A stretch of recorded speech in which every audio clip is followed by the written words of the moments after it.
Most people jump into dividend ETFs that sound smart, the ones everyone talks about. But here's the thing. Over time, that pretty good choice can quietly cost you a massive amount of money.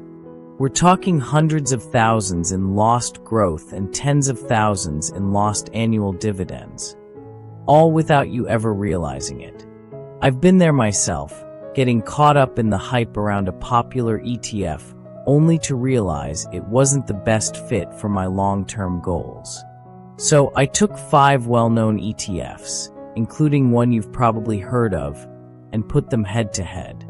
I'm looking at everything that actually matters over the long haul: total returns, dividend income, fees, and risk. Some of these ETFs are solid, but one of them stands out by a mile. I'll show you exactly why and how a simple $7 daily investment in the best one could add an extra $500,000 to your portfolio and pay you over $70,000 in annual dividends.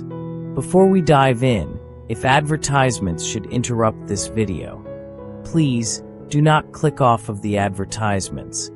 Please allow them to play through as a thank you to me for bringing you this valuable information. Now let's continue. What is an ETF? Before we get into the nitty-gritty of picking the top ETFs, let's make sure we're on the same page about what an ETF even is. Think of it like a shopping basket filled with stocks. Instead of buying one company at a time, you're buying a whole group in one shot. It's a super simple way to get a diversified portfolio. The kind we're focusing on in this video are dividend ETFs that give you the best of both worlds. They pay out cash in the form of dividends today and still offer the potential for long-term growth. My secret criteria for picking the best ETFs. Not all funds are created equal. 2 ETFs for beginners might look similar on the surface, but when you zoom in, the differences are huge. Here's what I'm looking at to cut through the noise. First, total return. This isn't just about the share price going up. It's the combination of growth plus dividends. This is the number that truly impacts your long-term wealth, especially if you're reinvesting those dividends. Next, dividend yield and growth. How much cash are you getting back each year? And is that payout increasing or staying flat? Then there's risk. Every ETF has some risk, but I'm looking at how much each fund jumps up and down in value and how it performs during a downturn. A huge one is the expense ratio. This is the fee you pay to hold the fund. Over decades, even a tiny difference can cost you thousands. I learned this the hard way with my first investment account, where I didn't pay attention to the fees. It was a wake-up call. Finally, I'm checking the quality of the companies inside the ETF. Are we talking about strong, stable businesses or risky ones with shaky track records? These are the filters I use to find the ETFs that are truly worth your money. ETF number 1. SPDR S&P 500 ETF Trust SPY. SPY is one of the most popular and widely traded ETFs in the world. When you buy SPY, you're instantly investing in 500 of the largest companies in America. It's known for its low cost and strong long-term performance, making it a core choice for many investors seeking financial independence. Over the past decade, its return has been incredible. But here's the thing, its dividend payout is modest. While it's a powerhouse for capital appreciation, it's not the best choice if you're looking for a fund that will eventually pay you a significant income stream. ETF number 2, Vanguard Dividend Appreciation Index Fund VIG. VIG is all about consistency and long-term dividend growth. It focuses on companies that have a solid track record of increasing their dividends year after year. It's not flashy, but it quietly gets the job done. Its strength lies in the consistency of its payouts, but the yield is modest. The expense ratio is super low, which is a big plus. It's a great fund, but it plays it a bit too safe, which can mean less income and a smaller overall return over time. ETF number 3, Vanguard Midcap Value Index Fund ETF VOE. This ETF tries to find a middle ground between income, growth, and value. It's for investors who want a balanced approach, not too risky, but still with plenty of upside. It's designed to capture companies that are undervalued, providing some downside protection. VOE's performance is solid, but it doesn't lead in any single category. The growth is softer than some, and the income is decent, but not a standout. It's not a bad choice, but it just doesn't have that wow factor. ETF number 4, iShares Select Dividend ETF, DVY. DVY is for those who are all about income. It's a staple for investors who want a higher than average dividend income without giving up entirely on growth. It's great if you're looking to create a stream of passive income you can rely on, especially in retirement.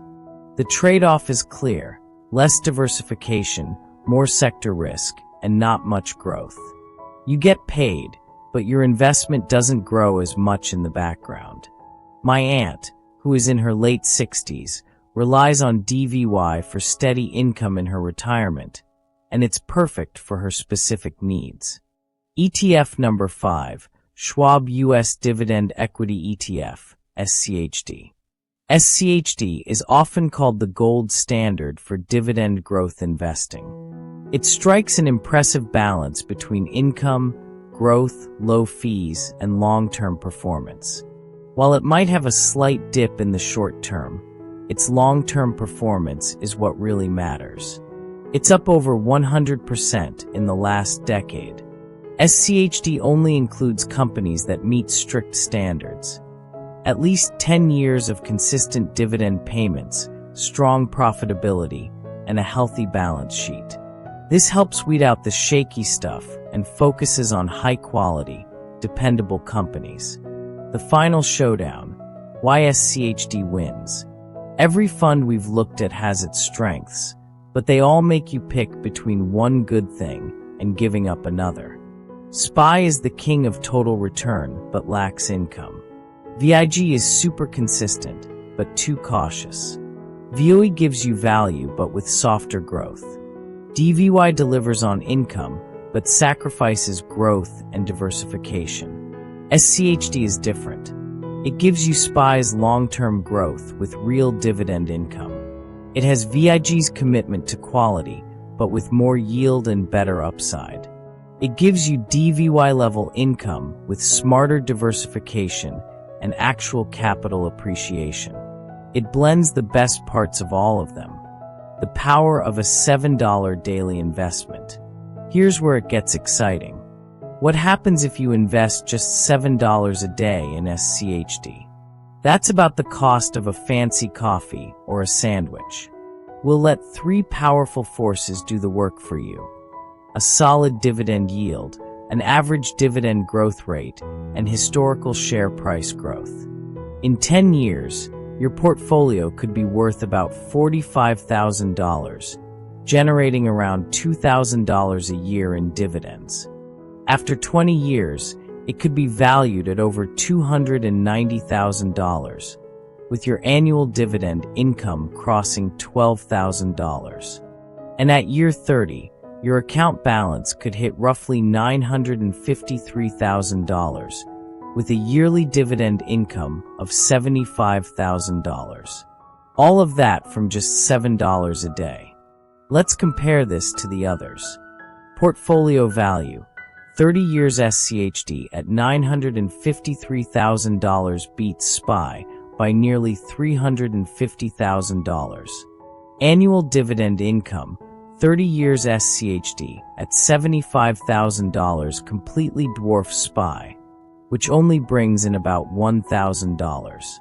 It even beats DVY, the income specialist, by over $44,000.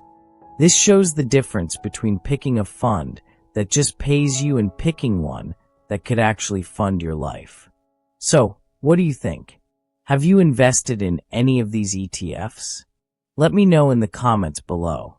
If you found this helpful, be sure to like and subscribe for more content on how to build wealth. Disclaimer: this video is for equipping, educating, and empowering and should not be considered financial advice. Investing involves risk. Always consult with a qualified financial professional before making any investment decisions. Your financial well-being is paramount,